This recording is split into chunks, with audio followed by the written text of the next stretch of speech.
everybody. I'm Larry Ridley, and this is the NFL on EA Sports. It's hard to imagine this not being a fun game to watch. It's the Broncos going up against the Bengals. Now let's get you up to Paul Brown Stadium. Here's Brandon Godden and Charles Davis. Larry, it's the NFL on EA Sports, and there you get a look at Paul Brown Stadium on the banks of the Ohio River in Cincinnati. Today, it's week 3, and we've got a good one in store between the Denver Broncos and the Cincinnati Bengals. Hi again, everyone. I'm Brandon Gunn. To my left, Charles Davis. And, Charles, you focus on this Bengal team entering play. Now, losers their last time out, so they'll look to make amends here. And one of the best ways you can do that is to be at home, and they are. They're going to try and ride that home crowd and that wave of emotion to a victory in this one. Meanwhile, for the visiting Broncos, the winners their last time out, so they'll be looking.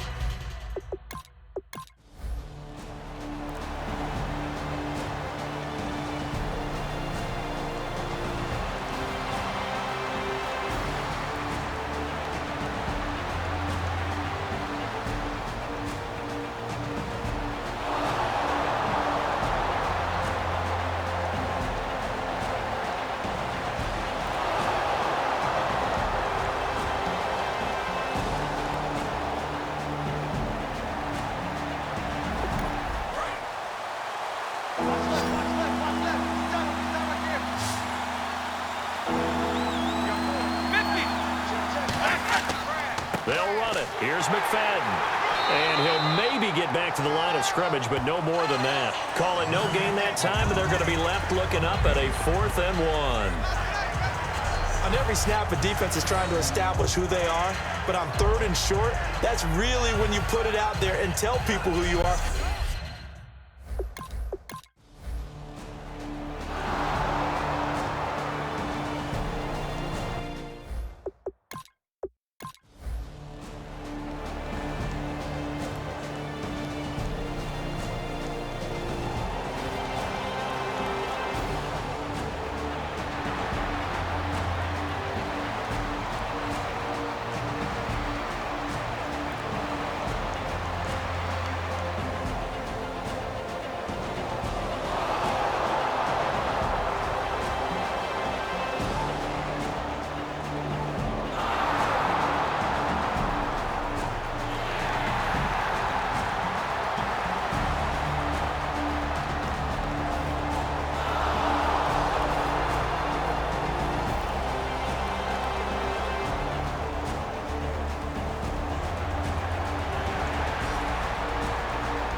minutes to play in a tightly contested first half.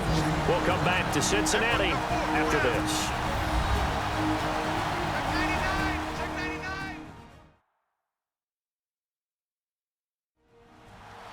We remind you that coming up at halftime, we'll take you to Orlando and Larry Ridley. Larry will have highlights and analysis of this first half. I'm guessing mostly defensive highlights that we will see. Yeah, and that's kind of cool. No touchdown scored yet so far. Yeah, none whatsoever.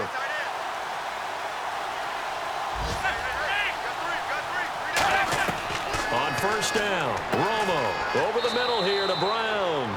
And he'll go down here at the 12-yard line. It's a 9-yard pickup on the play, and it'll be second and about a yard. One thing I can say pretty safely, that route is not called if you don't have a guy who can throw the ball and put some mustard on it. Because if you're going to lollipop it in the middle of the field, bad things usually happen. It takes a strong-arm guy who can rifle it in there, and they were able to successfully complete that one. To throw on second down is Romo. Now he'll dump it underneath to his running back, complete. 7 yards on the pickup there, and now they've got it first and goal. Everyone's got to be able to catch the football. Doesn't matter what position you play, but if you're on offense, be aware a ball may come your way. And the seemingly endless drive continues.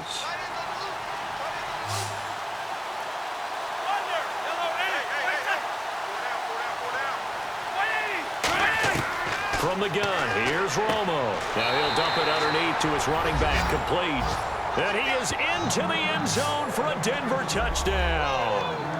Darren McFadden, his second touchdown on the season. And the Broncos have taken the lead.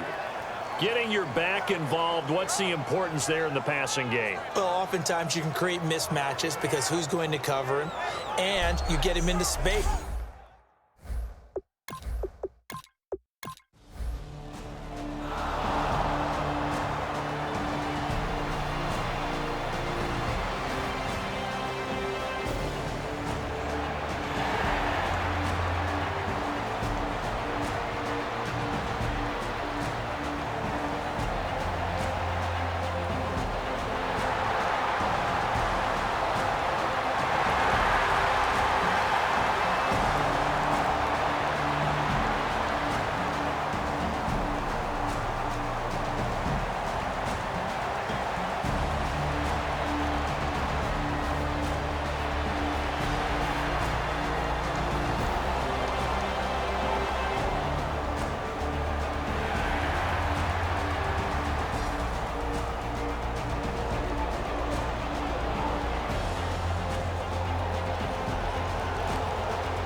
From the 2-yard line now, it's first and goal.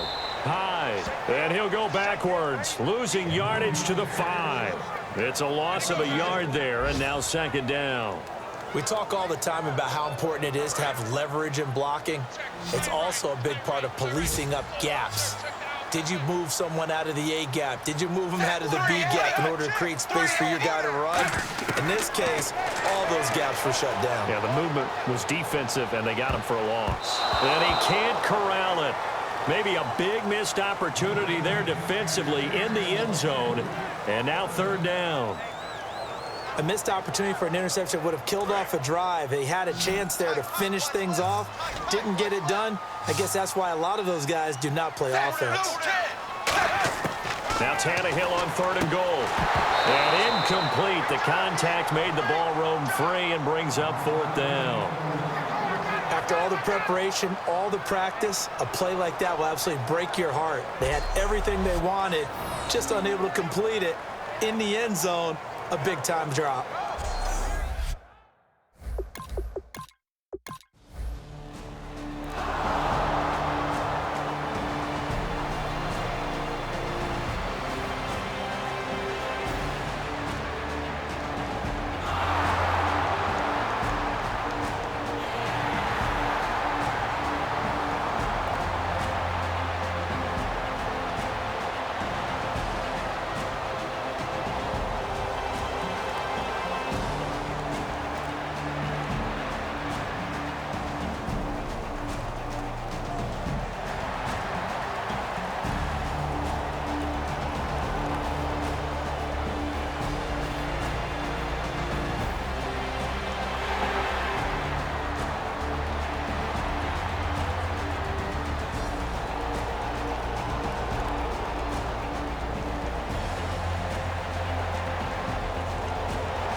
4th down. Out trots the kicker in a big spot here.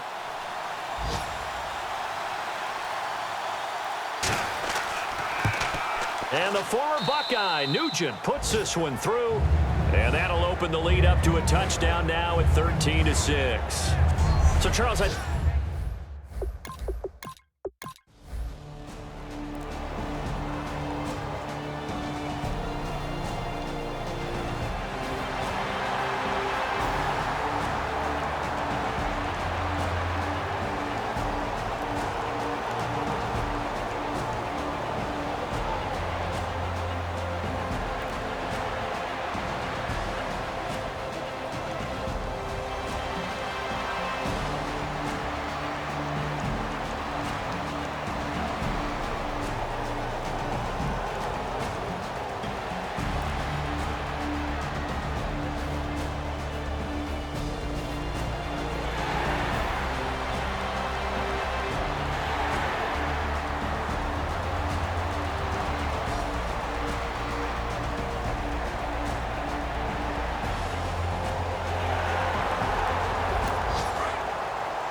now Tannehill.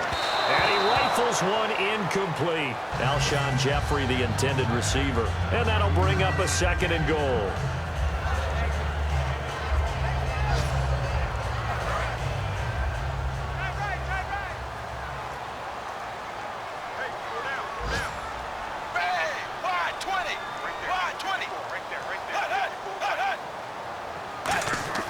Here's Tannehill now on 2nd down. This will be caught at about the 5.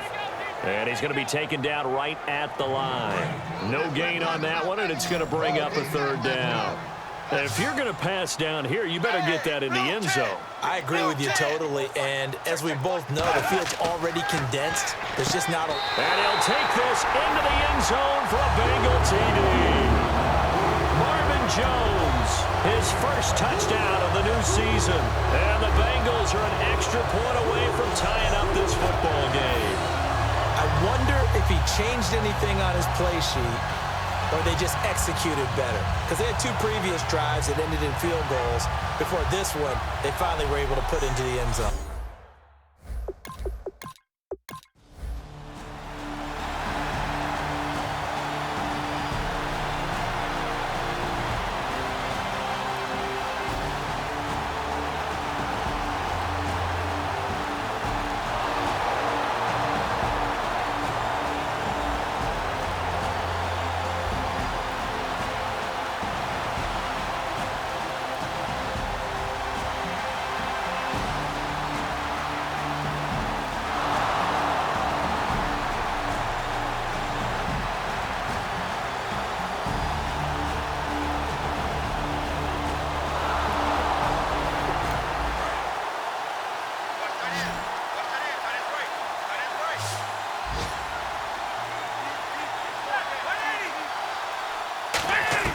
A shotgun snap for Romo. Time for a break. And a scary incompletion, almost picked off. It would have been their first INT of the game. Instead, 2nd down.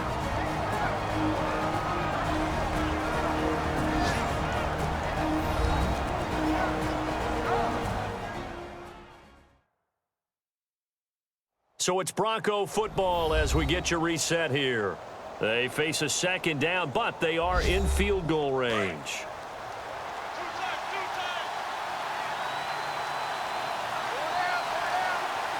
They come out here in the eye. On 2nd down, McFadden. And able to break one tackle, but then quickly brought down. But a nice little gain. 2nd down, a little more productive than first. 7 yards on the gain. It gets him to 3rd and 3 now. And that was a really nice run there to bring up 3rd and short. After the incompletion on 1st down, it's awfully nice to have a running back that you can hand it to and put you back in a good situation. On 3rd down, McFadden. And he picks up the first as he's able to take it down to the 7-yard line. And now the Bengal defense here calling a timeout. It's just their first. They've got 2 more to use here in the final stages.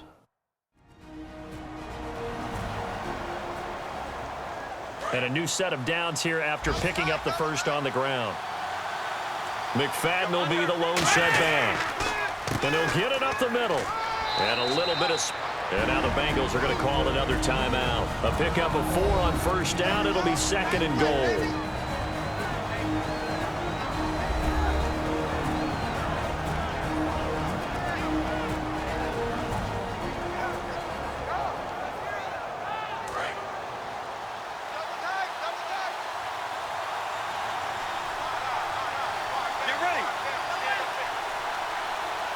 From the 3 now, it's 2nd and goal.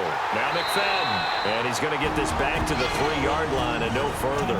No gain on the play there. They're going to need to come up with something better here on 3rd and goal.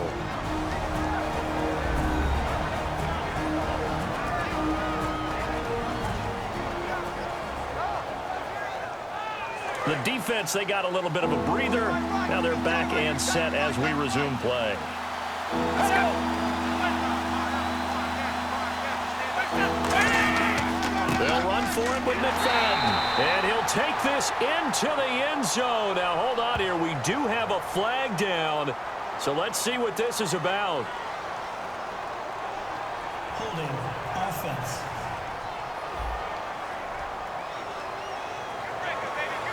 Still 3rd down. And following that penalty, the offense really backed up now on 3rd down.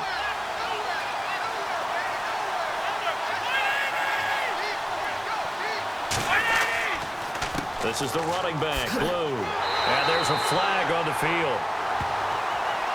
Holding offense. A penalty is declined. So the field goal unit is on the field as this is a big spot right here. This for the lead in the final stages. And the former Buckeye, Nugent, puts this one through. And with a little over a minute to play, they have taken the lead. Now then, it's a big kick right there to give them the lead in the 4th. But, Charles, there is still time left for a final drive. Brandon, you know they would have liked to take the clock down just a little bit further, at least under a minute or so. But this one's not over yet, especially since they just need a field goal. And he's up across the 25 and down at the 28-yard line. We focus our attention now on the Broncos defense. They've got a situation where a field goal ties it. How do you defend this? Because you obviously don't want to give up the touchdown. How aggressive do you get? That's always the key, isn't it? Where is the line on aggressiveness to over-aggressiveness? And I think most coordinators are looking at it like run your regular defense and some pressure packages, because really the 35-yard line is the one you really want to defend. At that point, you're thinking you're probably giving up 3. Anything outside of that, you feel like you've got a chance to hold them. So they'll be in search of the proper amount of pressure. And quickly, they get to the line. And they get up on it quickly and spike it with just a little over 50 seconds to go.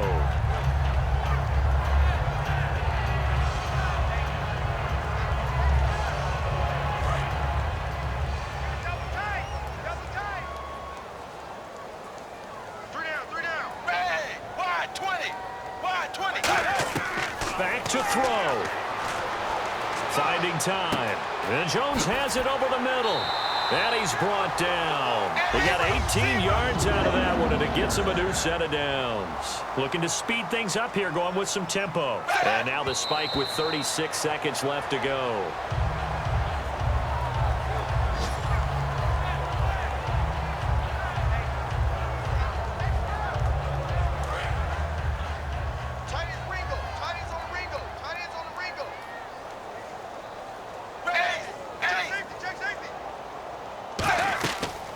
Second down, Hyde. So quick on the spin.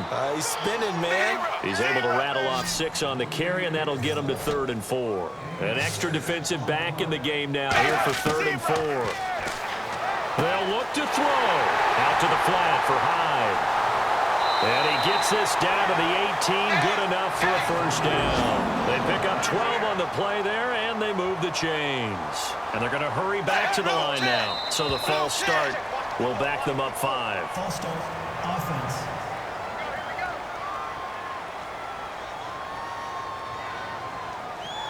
So here we go. Now the Broncos are going to take a timeout. It's just their first. They've got 2 more to use here in the final stages.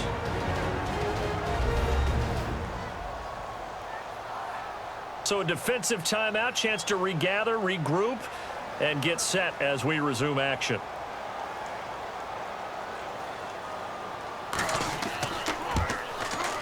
And his kick is indeed good. And they will tie this game here in the final seconds.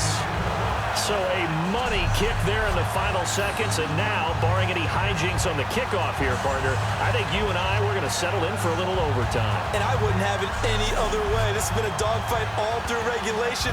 No reason to think it won't continue in the extra period. Set to go now with the kickoff. These two teams all even again as we continue in this wild fourth quarter. That's fielded in the end zone. And he'll bring it a few past the 20 to the 23-yard line. And we've got free football. 4 quarters done, and we're dead even. We'll have overtime after this timeout.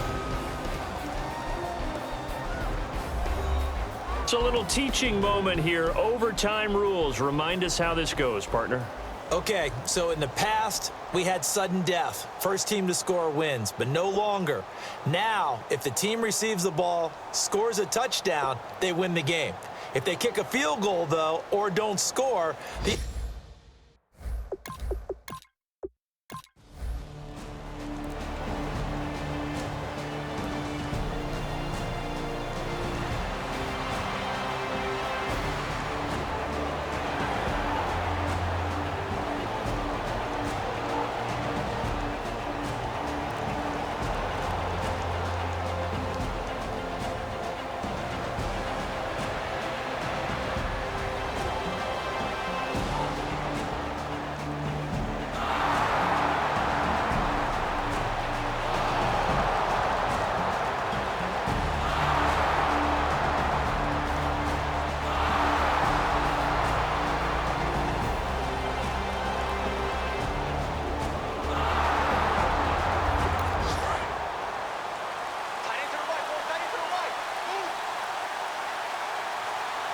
They come out here in the eye. First down, a run with McFadden. And he'll lose yardage here, back at the 41. A loss of a full 3 yards, and now it's second down. Brandon, that play ended so fast, it's almost as if the quarterback handed it to the runner, and the tackler was there right away for a loss of yardage. And the 8th play on this drive coming up.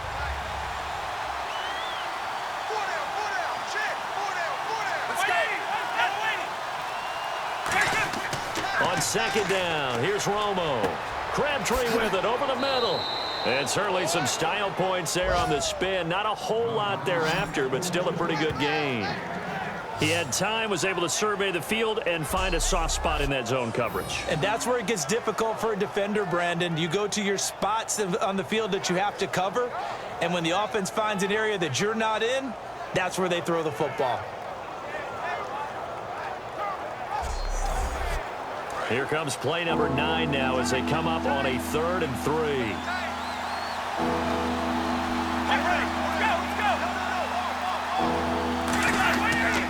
They'll run it here with Brown. And he will have the first down across the 20 to the 19-yard line. A nice pickup there of 11 yards, and it'll move the sticks. For so many years, I was convinced it was a myth, because you always hear about the smaller running back. Oh, he gets lost, you can't find him, and sometimes that's part of his genius. But it's true. You get behind big offensive linemen, the defensive line guys trying to find him, trying to peek around people to see him, and he gets lost. But this guy gets lost in a good way for his offense, picking up big yardage. Out of the gun, Romo caught left side, Williams. And he's brought down just outside of the 10 at the 11. Call it a gain of 13 yards on the play. And it'll make it a second down. Seeing that play and understanding just how tough it is to cover tight ends, especially the ones running around the NFL nowadays, makes me glad I didn't make it in that league. I would have had a really difficult time. But now you get to sit up here with me. Yeah, and that's fun, isn't it? And what a really nice game right there on first down for them. Brings up a nice second down for them. And when you're playing a quarterback with some experience and some moxie, you enter the danger zone when you decide to blitz him, because If he's able to diagnose as he did on that play, he can hurt you downfield. He reads defenses so well, doesn't he? He really does, and the best part about that play for him, I don't think that was his primary target. I don't think so either. I think he had the read, figured out where the blitz was coming from, and went to a secondary target for a really nice gain.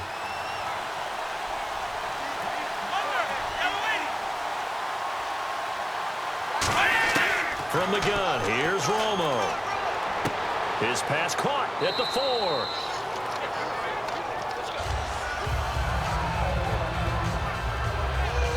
Now Tony Romo looks like he's in a fair amount of pain. The veteran, their leader, yet to stand up.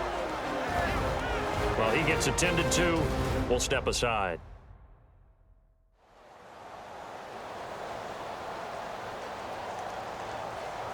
Well, just play after play after play on this long drive for the offense. Let's go! They'll run it now out of the gun. And this will result in him losing yardage. Back to the 3. It's a loss of 2. Now 3rd down. This is kind of one of those in-between plays here, Charles, on 3rd and goal from the 2 or the 3 in that area. What do you dial up? Something quick hitting. You don't have the time for something that develops slowly. It's got to be right at them if you're going to run the football. And if you're going to throw it, something quick, get it out of your hands in a hurry. And he's going to be stopped up right at the line of scrimmage. That'll make it 4th down after a loss of 1. It went for broke on 3rd down, and it would have really lit up the sideline if that one had worked. What do they do now on 4th down? So now one of the biggest kicks of the night is forthcoming. And now the Bengals are going to call another timeout. They'll be left with just 1 remaining here at OT.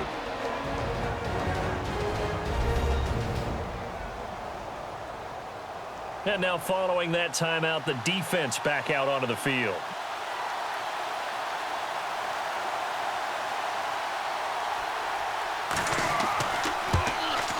And he got it. The kick is good in overtime. He's able to split the uprights. And that will break our tie and give him a 3-point lead. So a 2-game losing skid here, Charles. Certainly not the end of the world, but really they need to stop it right here. They've got to come together as a team. Can't just rely on the coaching staff to tell them to stop. As a team, get together, make up your minds you're going to do things a lot better going forward, and end this 2-game losing streak. So for Denver, it's back-to-back victories now after the Week 1 defeat as they move to 2-1. And they'll get another road date next week as their opponents will be the Tampa Bay Buccaneers. Meanwhile, for the Bengals, they'll fall to 1-2, and they will be at home next week to take on the Miami Dolphins. And for Charles Davis and our entire crew here at EA Sports, I'm Brandon Gaudin saying so long, everybody.